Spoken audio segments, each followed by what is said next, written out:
To my channel Kavitha vlogs. And ಈ vlog ಬಂದುಬಿಟ್ಟು ನನ್ನ ವೀಕ್ ಡೇ ವ್ಲಾಗ್. ಸೊ ಬೆಳಗ್ಗೆ ಎದ್ದ ತಕ್ಷಣ ನೆನಪಿಗೆ ಬರೋದಂದರೆ ಒಂದು ಕಪ್ ಆಫ್ ಕಾಫಿ. ಸೊ ಆ ಕಪ್ ಆಫ್ ಕಾಫಿ ಮಾಡ್ಕೊಳ್ಳೋಕ್ಕೆ ಅಂತಲೇ ನಾನು ಕಿಚನ್ಗೆ ಹೋದೆ. ಸೊ ಕಿಚನ್ಗೆ ಹೋಗಿದ ತಕ್ಷಣ ಸ್ವಲ್ಪ ಮೆಸ್ಸಿಯಾಗಿತ್ತು. ಸೊ ಕಿಚನ್ ಸ್ಟವ್ ಅದೆಲ್ಲ ಸ್ವಲ್ಪ ಗಲೀಜಾಗಿತ್ತು. ಸೊ ಕಾಫಿ ಮಾಡ್ಕೊಳ್ಳೋಕ್ಕಿಂತ ಮುಂಚೆ ಫಸ್ಟ್ ಇದನ್ನು ಸ್ವಲ್ಪ ಕ್ಲೀನ್ ಮಾಡಿಬಿಡೋಣ ಅಂತ ಪ್ರಯಾರಿಟೈಸ್ ಮಾಡಿಕೊಂಡೆ ಫಸ್ಟ್. ಸೊ ಆದಷ್ಟು ನಮ್ಮ ಕಿಚನ್ ಏರಿಯಾ ಇರ್ಬೋದು, ಇಲ್ಲಾಂದರೆ ನಾವು ಕುಕ್ ಮಾಡೋ ಫುಡ್ ಏರಿಯಾ ಇರ್ಬೋದು, ಇದನ್ನೆಲ್ಲ ಸ್ವಲ್ಪ ಕ್ಲೀನಾಗಿ ಇಟ್ಕೊಂಡ್ರೆ ಹೈಜೀನಿಕ್ ಆಗಿರುತ್ತೆ. ಆ್ಯಂಡ್ ನಮಗೂ ಒಳ್ಳೆಯದು, ಮತ್ತು ಕುಕ್ಕಿಂಗ್ ಮಾಡೋದಕ್ಕೆ ಸ್ವಲ್ಪ ಎನರ್ಜಿ ಕೂಡ ಸಿಗುತ್ತೆ. ಸೊ ತುಂಬ ಜನಕ್ಕೆ ಕಿಚನ್ ಸ್ವಲ್ಪ ಕ್ಲೀನಾಗಿದ್ದರೆ ಏನಾಗುತ್ತೆ, ಲೈಕ್ ಕುಕ್ ಮಾಡೋಕ್ಕೆ ಇಂಟ್ರೆಸ್ಟ್ ಕೂಡ ಬರುತ್ತೆ. ಸೊ ಆ ಕ್ಯಾಟಗರಿಯಲ್ಲಿ ನಾನು ಕೂಡ ಬರ್ತೀನಿ. ಸೊ ಫಸ್ಟ್ ಆದರೆ ನಾನು ಕಿಚನ್ನ ಬೇಗ ಫಟಾಫಟ್ ಅಂತ ಕ್ಲೀನ್ ಮಾಡ್ಕೊಳ್ತಾ ಇದ್ದೀನಿ. ತುಂಬ ಮೆಸ್ಸಿ ಇರಲಿಲ್ಲ, ಸ್ವಲ್ಪ ಮೆಸ್ ಆಗಿತ್ತು. ಸೊ ಡೈಲಿ ಕ್ಲೀನ್ ಮಾಡೋದ್ರಿಂದ ನಿಮಗೆ ಒಂದೇ ದಿವಸ ಹೆಕ್ಟಿಕ್ ಕ್ಲೀನಿಂಗ್ ಆಗೋಲ್ಲ. ಸ್ವಲ್ಪ ಸ್ವಲ್ಪ ಕ್ಲೀನಿಂಗ್ ಮಾಡೋದ್ರಿಂದ ನಿಮಗೆ ಈಸಿ ಆಗ್ತಾ ಹೋಗುತ್ತೆ. ಸೊ ನಾನು ಇಲ್ಲಿ ನಾನೇ ಪ್ರಿಪೇರ್ ಮಾಡ್ಕೊಂಡಂಥ ಸೊಲ್ಯೂಷನ್ ಯೂಸ್ ಮಾಡ್ತಾ ಇದ್ದೀನಿ. ಸೊ ಅದು ಕಾಲಿನ್ ಬಾಟಲಲ್ಲಿ ನಾನು ಸೊಲ್ಯೂಷನ್ನ ಸ್ಟೋರೇಜ್ ಮಾಡಿ ಇಟ್ಕೊಂಡಿದ್ದೀನಿ. ಆ್ಯಂಡ್ ಈ ಸೊಲ್ಯೂಷನ್ ಬಗ್ಗೆ ಡೀಟೇಲ್ಸ್ ಬೇಕಂದರೆ ನಾನು ನೆಕ್ಸ್ಟ್ ಬ್ಲಾಗಲ್ಲಿ ನಾನು ನಿಮಗೆ ತೋರಿಸ್ಕೊಡ್ತೀನಿ.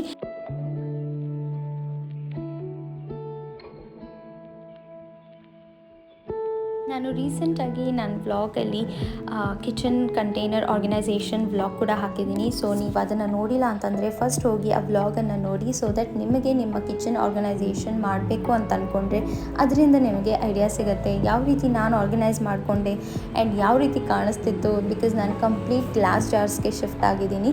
ಸೊ ಇಟ್ಸ್ ರಿಯಲಿ ತುಂಬಾ ಚೆನ್ನಾಗಿದೆ ಆ್ಯಂಡ್ ಮೇಂಟೆನೆನ್ಸ್ ಕೂಡ ಅಷ್ಟೇನು ಕಷ್ಟ ಅನ್ನಿಸ್ತಾ ಇಲ್ಲ.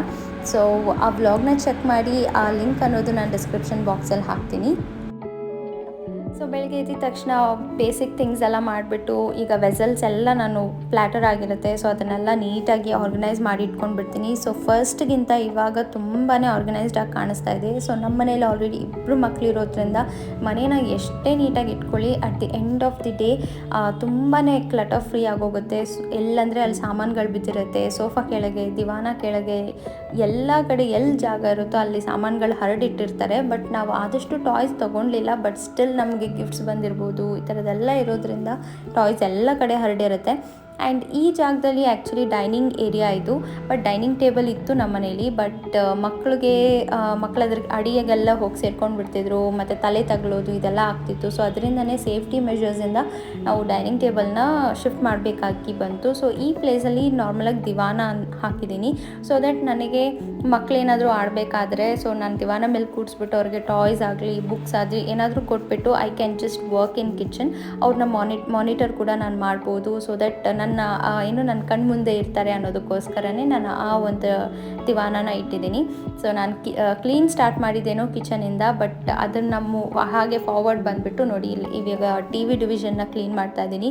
ಸೊ ಇದು ನಾರ್ಮಲ್ ಡಸ್ಟಿಂಗ್ ಅಷ್ಟೇ, ಎವ್ರಿ ಡೇ ಡಸ್ಟಿಂಗ್ ಮಾಡಬೇಕಾಗತ್ತೆ. ಈ ಥರ ವುಡನ್ ಕ್ಯಾಬಿನೆಟ್ಸು ಈ ಥರ ಏನಾದರೂ ಇದೆ ಅಂತಂದರೆ ಸೊ ಡೈಲಿ ಡಸ್ಟ್ ಪಾರ್ಟಿಕಲ್ಸ್ ಅನ್ನೋದು ನೀಟಾಗಿ ಕೂರುತ್ತೆ. ಸೊ ಅಲ್ಲಿ ಮಕ್ಕಳು ಆ್ಯಕ್ಸೆಸ್ ಮಾಡೋ ಜಾಗ, ಯಾಕೆಂದರೆ ಆ 2 ಕಬೋರ್ಡ್ಸ್ ಏನಿದೆ ಅದು ಮಕ್ಕಳಿಗೋಸ್ಕರನೇ ಇಟ್ಬಿಟ್ಟಿದ್ದೀವಿ. ಸೊ ದಟ್ ಅದರಲ್ಲಿ ಟಾಯ್ಸ್ ಇರುತ್ತೆ, ಎಲ್ಲ ಇರುತ್ತೆ, ಟಚ್ ಮಾಡ್ತಿರ್ತಾರೆ, ಮತ್ತು ಡಸ್ಟ್ ಕೂಡ ಅವ್ರ ಕೈಗೆ ಮೆತ್ಕೊಳ್ಳೋಂಥ ಸಾಧ್ಯತೆ ಇರುತ್ತೆ. ಸೊ ಅದಕ್ಕೋಸ್ಕರ ಅದನ್ನು ಕೂಡ ನೀಟಾಗಿ ಕ್ಲೀನ್ ಮಾಡಿಬಿಡ್ತೀನಿ. ಸೊ ದಟ್ ಮಕ್ಕಳಿಗೆ ಡಸ್ಟ್ ಪಾರ್ಟಿಕಲ್ಸ್ ಆಗಲಿ, ಇನ್ಫೆಕ್ಷನ್ಸ್ ಆಗಬಾರ್ದು ಅಂತ. ಸೊ ಇದು ಎವ್ರಿ ಡೇ ಈ ಪ್ರಾಸೆಸ್ ಇದ್ದೇ ಇರುತ್ತೆ. ಒಂದು ಡ್ರೈ ಕ್ಲಾತಲ್ಲಾದರೂ ಮಾಡ್ತೀನಿ. ಬಟ್ ಇವತ್ತು ನಾನು ಹೇಗೋ ಕ್ಲೀನಿಂಗ್ ಕಿಚನಲ್ಲಿ ಸ್ಟಾರ್ಟ್ ಮಾಡಿರೋದ್ರಿಂದ ನಾನು ಇಲ್ಲಿವರೆಗೂ ಕ್ಲೀನಿಂಗ್ ಬಂದುಬಿಡ್ತು. ಸೊ ಇಲ್ಲಿಗೆ ನಾನು ಏನು ಮಾಡ್ತೀನಿ ಕ್ಲೀನಿಂಗ್, ಬಿಕಾಸ್ ನನಗೆ ಅಷ್ಟು ಟೈಮ್ ಇಲ್ಲ ಇವತ್ತು ಮಾರ್ನಿಂಗಲ್ಲಿ. ನನಗೆ ಇನ್ನು ಬ್ರೇಕ್ಫಾಸ್ಟ್ ಮಾಡಬೇಕು, ರೆಡಿ ಆಗಬೇಕು, ತುಂಬಾ ಪ್ರಾಸೆಸ್ ಇದೆ. ಸೊ ಇಲ್ಲಿಗೆ ನನ್ನ ಒಂದು TV ಡಿವಿಷನ್ಸ್ ಹಾಗೋ ಹೀಗೋ ಕ್ಲೀನ್ ಆಯಿತು.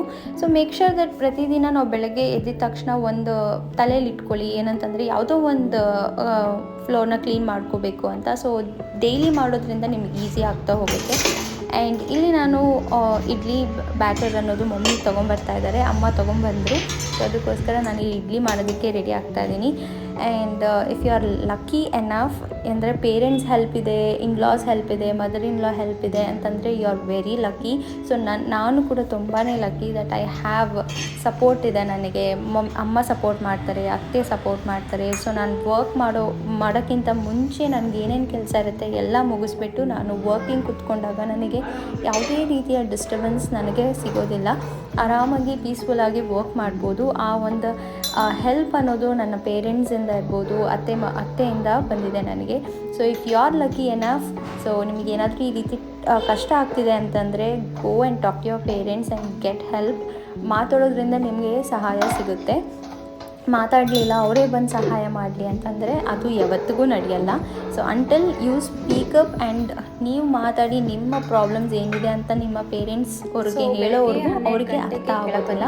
ಸೊ ಐ ಸ್ಪೋಕ್ ಔಟ್, ನಾನು ವರ್ಕ್ ಮಾಡಬೇಕು, ನನಗೆ ಇಷ್ಟ ಇದೆ, ನಾನು ಇಂಟ್ರೆಸ್ಟ್ ಇದೆ ಅಂತ ನಾನು ಹೇಳ್ಕೊಂಡಾಗ ಓಕೆ ನೀನು ಇಂಟ್ರೆಸ್ಟ್ ನಾವು ಬೇಡ ಅನ್ನಲ್ಲ ಅಂತ ಹೇಳಿ family, husband family as well as ಅಮ್ಮ ಅಪ್ಪ ಇಬ್ಬರೂ ನನಗೆ ಸಪೋರ್ಟ್ ಮಾಡ್ತಾರೆ. ನಾನು ಲಂಚ್ಗೆ ಹೋಗಿದ್ದು ಆಲ್ಮೋಸ್ಟ್ ಮೂರುವರೆ ಆಗಿತ್ತು, ಸ್ವಲ್ಪ ಲೇಟ್ ಆಯಿತು. ಸೊ 3:30 ಹೋಗಿ ಲಂಚ್ ಮಾಡಿಕೊಂಡು ಬಂದೆ. ಇಮಿಡಿಯೇಟ್ 4 ಗಂಟೆಗೆಲ್ಲ ಕೆಳಗಡೆ ಬಂದೆ. ಸೊ 4 ಗಂಟೆಗೆ ಕೆಳಗಡೆ ಬಂದು ಇವಾಗ ಸ್ವಲ್ಪ ಕಾಫಿ ಕುಡಿಯೋಣ, ಬಿಕಾಸ್ ಇರಬೇಕಲ್ಲ ಕಾಫಿ ಬ್ರೇಕ್. ಸೊ ಅದಕ್ಕೆ ಕಾಫಿ ಬ್ರೇಕ್ಗೆ ಮತ್ತೆ ಮೇಲೆ ಹೋಗ್ತಾ ಇದ್ದೀನಿ. ಸೊ ಮೇಲ್ಗಡೆ ಪರಿಸ್ಥಿತಿ ಹೇಗಿದೆ ಅಂತ ನಾನು ತೋರಿಸ್ತೀನಿ. ಹೋಗಿದ ತಕ್ಷಣ ಡಿಫ್ರೆಂಟ್ ಆಗಿರುತ್ತೆ, ಓಕೆನಾ? ಸೊ ಸೊ ಈಗ ಮನೆ ಬಾಗಿಲನ್ನು ತೆಗೆದ್ರೆ ಇದು ಗೇಟ್ ಇದೆ. ಸೊ ಗೇಟಿಂದ ಆಚೆ ಹೋಗಿದ್ರೆ ಎಲ್ಲ ಕಾಣಿಸ್ತಾ ಇದ್ದಾರೆ.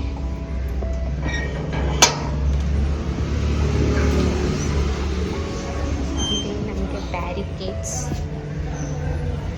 ಇದನ್ನು ಕ್ಲೋಸ್ ಮಾಡಿದ್ರೆ ಒಳಗಡೆ ಹೋಗ್ಬಿಡ್ತಾರೆ. ಸೌಂಡ್ ಕೇಳಿಸ್ತಾ ಇದೆ ನಿಧಾನವಾಗಿ. ತೋರಿಸ್ತೀನಿ ಈಗ. ಒಂದು ಸತಿ ಕಿಚ್ತಾಳೆ.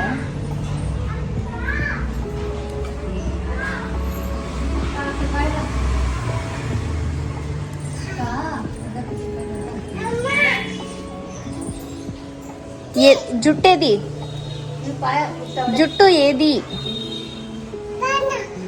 జుట్టు వేసింది కదా ఏమాయా పీకేస్తావా ఏమి జుట్టు ఏమాయా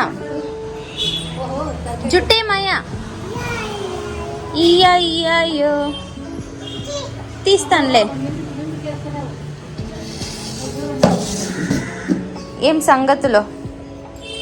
వస్తాను పదా, వస్తాను. అయ్యా అయ్యో.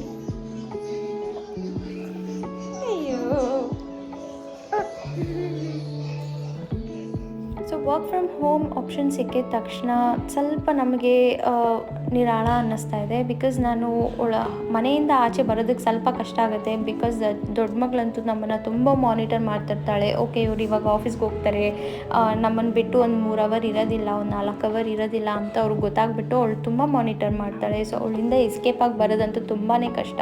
ಸೊ ನೆಕ್ಸ್ಟ್ ವ್ಲಾಗ್ ಏನಾದರೂ ಮಾಡಿದ್ರೆ ಅದ್ರ ಮೇಲೆ ವ್ಲಾಗ್ ಮಾಡಿ ನಿಮಗೆ ತೋರಿಸ್ತೀನಿ ನಮ್ಮ ಕಷ್ಟ ಹೇಗಿರುತ್ತೆ ಅಂದ್ಬಿಟ್ಟು. ಒಳ್ಳೆ ಐಡೆನ್ ಸೀಕ್ ಕಣ್ಣ ಮುಚ್ಚಾಲೆ ಆಟ ಆಡಬೇಕಾಗತ್ತೆ. ಬಟ್ ವರ್ಕ್ ಫ್ರಮ್ ಹೋಮ್ ಬಂದಾಗಿಂದ ಲೈಕ್ ಮನೇಲಿ ಟೈಮ್ ಸ್ಪೆಂಡ್ ಮಾಡ್ತಾ ಇದ್ದೀವಿ, ಹೆಲ್ತ್ ಬಗ್ಗೆ ಕೇರ್ ತೊಗೊಳ್ತಾ ಇದ್ದೀವಿ, ಒಬ್ಬರೊಬ್ಬರ ಬಗ್ಗೆನೂ ಕೇರ್ ತೊಗೊಳ್ತಾ ಇದ್ದೀವಿ. ಸೊ ಈ ರೀತಿ ಇದ್ದರೆ ಚೆನ್ನಾಗಿದೆ ಅನ್ನಿಸ್ತಾ ಇದೆ. ಅಟ್ ದಿ ಸೇಮ್ ಟೈಮ್ ಮಕ್ಕಳ ಜೊತೆ ಟೈಮ್ ಸ್ಪೆಂಡ್ ಮಾಡ್ತಾ ಇದ್ದೀವಿ. ಅವ್ರು ಬೇಕು ಬೇಡ ಏನು ಅಂತೆಲ್ಲನೂ ಗೊತ್ತಾಗ್ತಾ ಇದೆ ನಮಗೆ.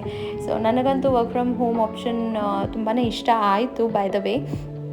ಆ್ಯಂಡ್ ನೋಡಿದ್ರಲ್ಲ, ನನ್ನ ವ್ಲಾಗ್ ಇಲ್ಲಿಗೆ ಎಂಡ್ ಮಾಡ್ತೀನಿ. ನಿಮಗೆ ವ್ಲಾಗ್ ಇಷ್ಟ ಆಗಿದೆ ಅಂತಂದರೆ ಲೈಕ್ ಮಾಡೋದನ್ನು ಮರಿಬೇಡಿ, ಸಬ್ಸ್ಕ್ರೈಬ್ ಮಾಡ್ಕೊಳ್ಳಿ, ಪಕ್ಕದಲ್ಲಿರೋ ಬೆಲ್ ಐಕನ್ನ ಕ್ಲಿಕ್ ಮಾಡಿ. ಟಿಲ್ ದೆನ್ ಟೇಕ್ ಕೇರ್, ಬಾಯ್.